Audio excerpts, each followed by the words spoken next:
this video, we will show how to replace the bypass valve, which contains a new turbine. Push the meter cable tip upwards from underneath the bypass valve, as you'll then be able to lift up the meter cable and set it to the side. Then use either a crosshead type screwdriver or nut driver to remove the screw and clip sets which hold the bypass valve and valve body together. They're located on each side of the control valve. Then wiggle the bypass valve and valve body away from each other. Prior to placing the replacement bypass valve into position, please ensure that a light amount of silicone grease is applied to the two O-rings located on the adapter couplings. We do not want the O-rings to be in a dry state. Then, using either a crosshead style screwdriver or nut driver, tighten the screw and clip into position for both sides.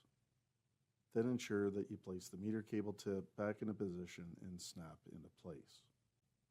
You have now successfully replaced the bypass valve, which includes the new turbine. Visit us at www.CanatureWG.